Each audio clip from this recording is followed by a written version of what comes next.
അതേ ഖറാബായ ഒരു റൂം, ആരും കേറി താമസിക്കാത്ത പഴകിയ ഒരു റൂം, ആ റൂമാണ് അടിമ ഇഷ്ടപ്പെട്ട് തെരഞ്ഞെടുത്തത്.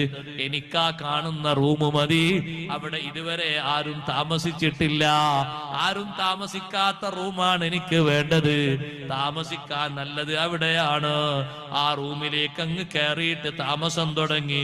സുബ്ഹാനല്ലാഹ്, പകല് സമയം തോട്ടം നനക്കുന്ന, തോട്ടത്തിലെ പുല്ല് പറിക്കുന്ന, തോട്ടത്തിലെ വളകളൊക്കെ നന്നാക്കി നോക്കുന്ന നല്ല ജോലിയും യജമാനൻ കൊടുത്തു.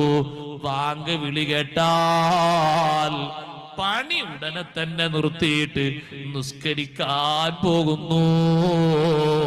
5 വക്ത് നിസ്കാരത്തിനും പള്ളിയിലെത്തുന്ന അടിമ രാത്രി സമയത്ത് പണിയേൽപ്പിക്കരുത് എന്ന് പറഞ്ഞില്ലേ?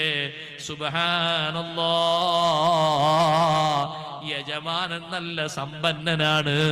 അദ്ദേഹം തന്റെ മറ്റുള്ള അടിമകളോടൊപ്പം അതേ ഒരു ദിവസം രാത്രി നല്ല കള്ളും കുടിച്ച് കൂത്താടി രസിക്കുന്ന സമയം, രാത്രി പകുതിയായപ്പോ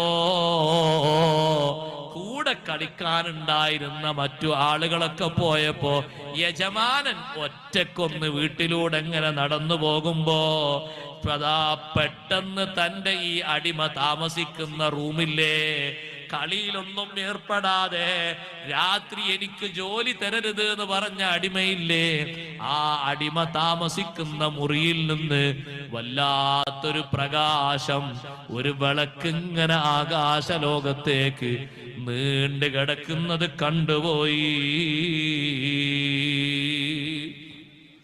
സുബ്ഹാനല്ലാഹ്, യജമാനൻ പേടിച്ച് വിറച്ചുപോയി. ബാക്കിയുള്ള ആളുകളൊക്കെ പോയി, പക്ഷേ ഈ അടിമ താമസിക്കുന്ന മുറിയിൽ നിന്ന് വല്ലാത്തൊരു നൂറ് മുകൾ ഭാഗത്തേക്ക് അങ്ങനെ അടിച്ചു വീശുന്നു.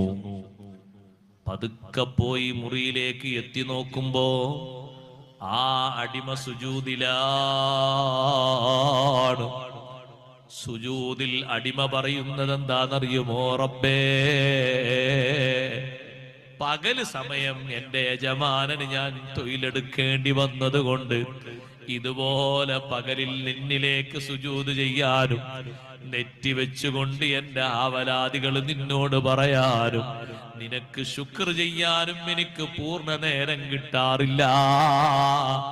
രാത്രിയല്ലേ അല്ലാഹുവേ എനിക്ക് നേരം കിട്ടിയത്, അതുകൊണ്ട് പകലിൽ ഇങ്ങനെ ചെയ്യാനും ഇങ്ങനെ സുജൂദ് ചെയ്യാനും നേരം കിട്ടാത്തതിന് നീ എന്നെ ശിക്ഷിക്കരുത് അല്ലാഹ്.